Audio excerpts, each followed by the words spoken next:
Hi team, happy Monday and happy Viewers Choice Week.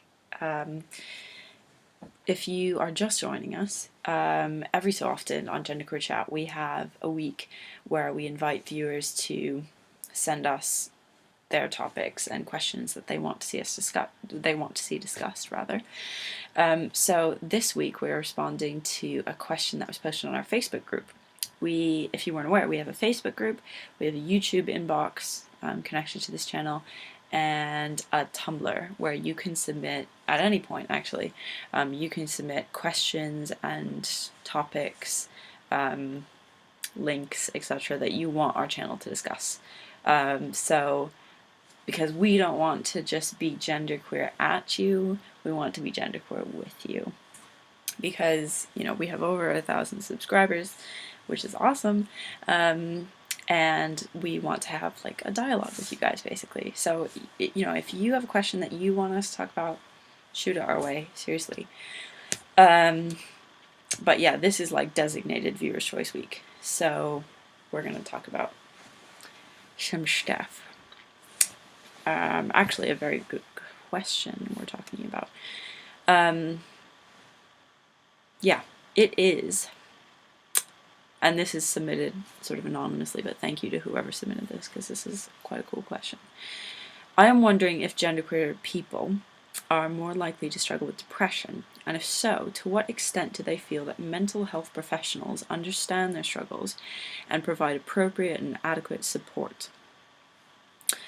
I am going to just approach this from like a very scientific point of view, because I don't have any personal history in this subject. I don't have clinical depression. I'm here differentiating between having bad times and low points in my life because of my gender, and clinical depression, which is a chemical imbalance in the brain that is, you know, treated with psychotherapy and in some cases prescribed medication. So yeah, I have no history of depression, clinical depression.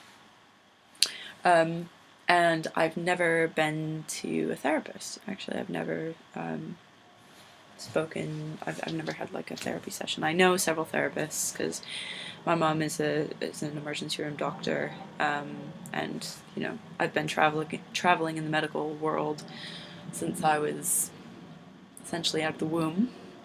Although I'm the biggest pansy, I like can't stand the sight of blood. So go figure.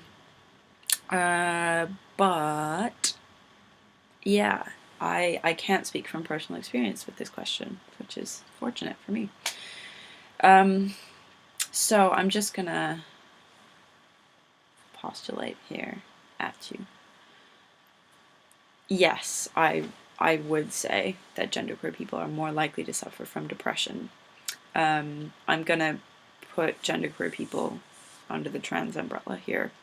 And last week, actually, we talked about whether or not that was appropriate, but I'm going to talk about genderqueer people as trans people for a second, because if you look at the statistics for what trans people experience in their life, in terms of abuse, harassment, violent crime, and compare that to the rest of the population, trans people are under a significant amount of stress. You know, even if they have like a loving and supportive family, it is very likely that many of us will experience abnormal, shall we say, stress in our lives. And you know, it's not, depression isn't something you can diagnose, like say, oh, you smoked for 20 years, surprise, you have lung cancer. You know, you can't just say, well, this happened to you in your life and you have depression. Mental health generally doesn't work like that. But, you know, we are able to identify that depression is caused by, or the following things are a factor into depression. Genetic predisposition, so if you have a history of depression in your family, you're more likely to be clinically depressed. And if you grow up or live in a traumatic environment, so if you didn't have a good childhood, or underwent some kind of life-changing event, or we're in an abusive relationship, those can all be factors to somebody being clinically depressed. So, I mean, if you just look at the statistics about trans people, and I'm going to give you specific ones here, stuff like, just these numbers kind of jump out at me. This is from the first national survey of transgender violence, which was conducted in 1997. In a study of 403 transgender people, 78% reported having been verbally harassed.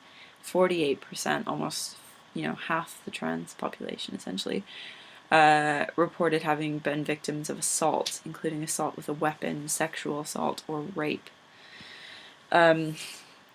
So, if you belong to a demographic where statistics like that are the reality, yes, you are going to be more vulnerable to not being mentally well. I mean, we're human here. Like, if you live a life, as many trans people do, where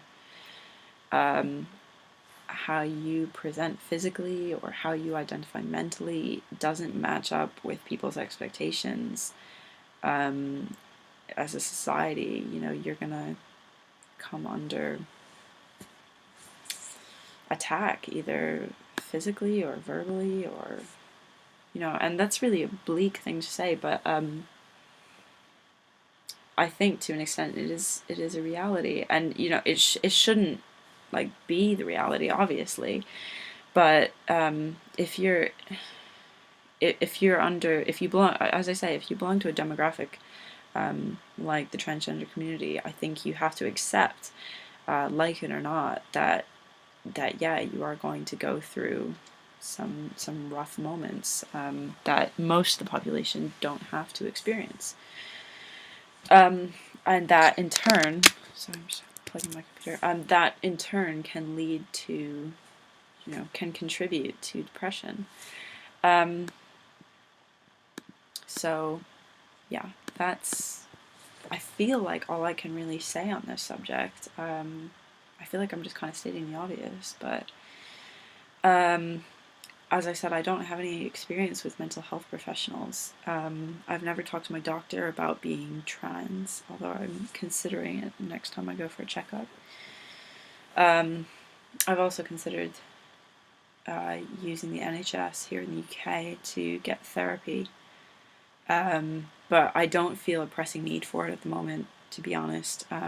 As I said, I'm sure it would be an interesting experience, but I don't feel like I'm mentally unwell or mentally unstable, or